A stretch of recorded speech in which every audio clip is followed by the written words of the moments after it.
Je n'arrêterai jamais de vous parler de respect. Le respect, le respect, le respect. Sans le respect, il n'y a pas de relation amicale. Sans le respect, il n'y a même pas de relation professionnelle. Sans le respect, pas de mariage. Sans le respect, il n'y a absolument rien. On ne peut rien construire sans le respect. Le respect doit être mutuel. Le respect s'impose. Le respect entre pays, le respect entre nations, le respect entre individus.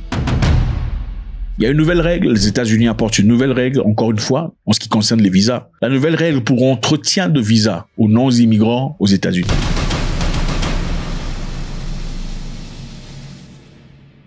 Aux États-Unis, généralement, pour avoir un visa, vous partez à l'ambassade, ok? Peu importe où vous vous trouvez, que vous soyez au Sénégal, au Ghana, si vous avez les documents nécessaires, vous partez à l'ambassade, vous faites votre démarche, vous faites vos demandes, et avec un peu de cohérence, on vous accorde votre visa. Les choses ont changé. Désormais, vous ne pouvez faire la demande de visa pour les États-Unis que dans le pays de résidence ou chez vous à la maison, c'est-à-dire là où vous êtes né. Désormais, vous ne pouvez plus aller en vacances, par exemple, en Inde, ou disons, pas l'Inde, personne ne va en Inde, excusez-moi les Indiens. Vous partez en vacances en Thaïlande et vous dites, ok, je veux partir aux États-Unis depuis la Thaïlande et partir à l'ambassade faire une demande. Impossible.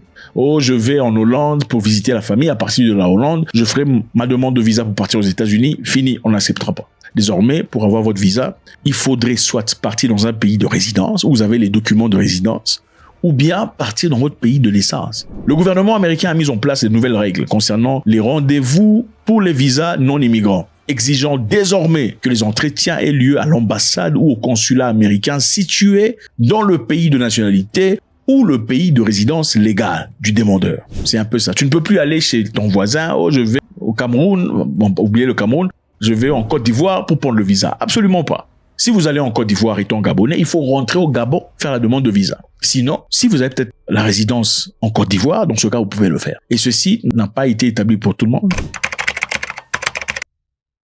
Principalement certains pays africains. Il y a aussi d'autres pays ailleurs, mais pour la majorité, on parlera des pays africains. Les candidats doivent désormais prouver leur résidence légale dans le pays où ils soumettent leur demande. Les entretiens effectués en dehors du pays de résidence seront rejetés.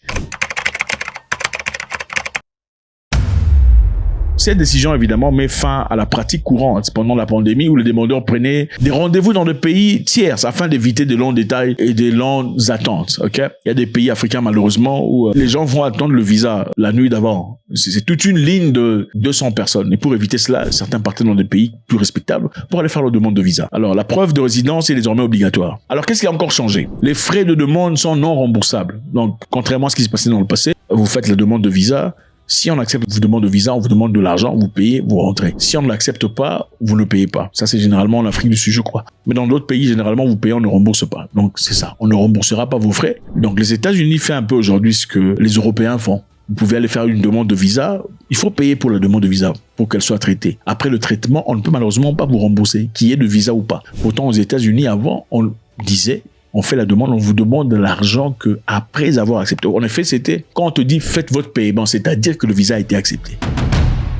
Alors, il y a aussi une liste de pays qui n'ont malheureusement pas les services des ambassades des États-Unis. Il y a une liste de pays où les ambassades américaines ne sont pas fonctionnelles. Pourquoi? Parce que leurs relations avec les États-Unis ne sont pas tout à fait cohérentes à l'époque. Donc, si votre pays n'a pas de relations bonnes avec les États-Unis actuellement, vous n'aurez pas de visa. Voici quelques pays qui ne sont pas en très bonne relation avec les États-Unis et là où ils doivent aller faire leur demande de visa. On prend le Tchad, par exemple. Pour tous les Tchadiens qui veulent avoir un visa américain, ils doivent quitter le Tchad pour aller demander le visa à Yaoundé. Pour les Libyens demandent leur visa à Tunis. Les Nigériens doivent aller à Ouagadougou pour faire leur demande de visa, pas au Niger. Pourquoi? Parce que vous connaissez la relation entre le Niger et les États-Unis. On a demandé aux Américains de quitter le territoire et tout le bazar. Et avec ça, évidemment, c'est en forme de réciprocité. La présence américaine sur le territoire de la République du Niger est illégale et viole toutes les règles constitutionnelles et démocratiques. Cet accord est non seulement profondément injuste dans son fond, mais également ne répond pas aux aspirations et aux intérêts du peuple nigérien pour les raisons objectives suivantes. Est-ce que vous pensez que les États-Unis ont fait ça par hasard? Vous pensez que si les États-Unis d'Amérique avaient toujours leur base d'Agadez et autres bazar au Niger, ils auraient demandé aux Nigériens d'aller partir à Ouagadougou pour faire leur demande de visa?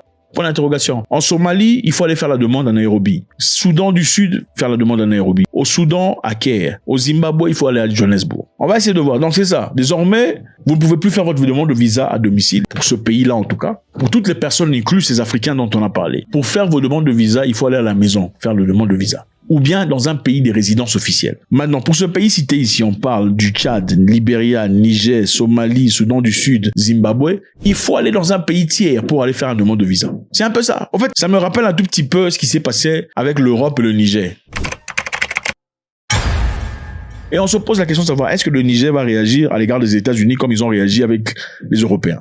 Comment ça? Le gouvernement nigérien avait mis en place au mois d'août 2025, si vous vous en souvenez, des mesures réciproques à l'égard des pays européens.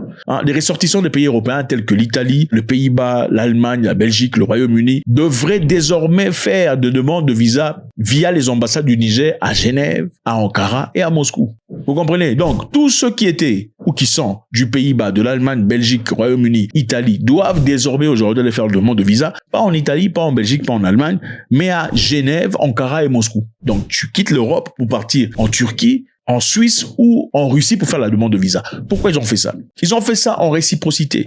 Ok, la décision a été faite suite à la difficulté rencontrée par des Nigériens pour obtenir les visas Schengen. Et la France étant le pays qui distribue les visas Schengen pour beaucoup de pays francophones. En Afrique, la France n'est pas en très bonne collaboration avec le Niger. Ok. Et comme la France n'est pas en bonne collaboration avec le Niger, tous les Nigériens qui avaient besoin d'avoir un accès à Schengen devaient passer par l'ambassade de France. Et généralement, on leur avait refusé cette possibilité. Qu'est-ce qu'il fallait faire désormais? Il fallait partir dans un pays tiers. Les Nigériens devraient quitter le Niger, ok, pour aller dans un pays à côté, se donner toute cette peine pour faire une demande de visa qui sera peut-être refusée. Et avec ça, le gouvernement nigérien a remarqué, il dit non, on ne peut pas accepter ces bêtises. En tout cas, on ne peut pas accepter ces bêtises. Il faut qu'il y ait le respect. Et par respect personnel, ils ont dit désormais, vous aussi, pour venir chez nous, vous ne viendrez pas à travers notre ambassade chez nous. Même si nous avons des ambassades chez vous en Allemagne, même si on a au Royaume-Uni, en Belgique, aux Pays-Bas, il vous faudra désormais partir soit à Ankara, à Genève ou à Moscou pour avoir un visa. C'était bien ou pas? Mais la question qu'on se pose est celle-ci. Est-ce que le Niger va appliquer ça avec les États-Unis d'Amérique? Puisque les États-Unis d'Amérique clairement clarifient disant, écoutez, tout Nigérien doit désormais partir à Ouagadougou pour faire sa demande de visa. Ça ne sera plus au Niger. Est-ce que ça sera être dégonflé, refuser de réciproquer dans ce cas? Choisir de réciproquer pour les Européens et ne pas le faire pour les Américains? Y a-t-il un danger là-dessus en réciproquant? Parce que clairement, écoutez, Donald Trump, ce n'est pas quelqu'un qui rigole. Si vous réciproquez, il essaie de frapper davantage.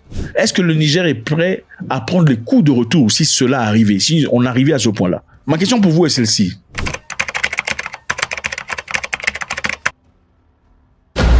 Est-ce que le gouvernement américain a le droit de remettre ses règles en question en exigeant, numéro 1, désormais que les entretiens soient faits soit au pays d'origine ou au pays de résidence? Numéro 2, est-ce que le gouvernement américain a le droit de dire désormais les pays tels que le Tchad, la Libye, le Niger, la Somalie, le Soudan du Sud et autres ne peuvent plus avoir accès aux services de visa dans leur pays d'origine mais doivent aller ailleurs pour le faire?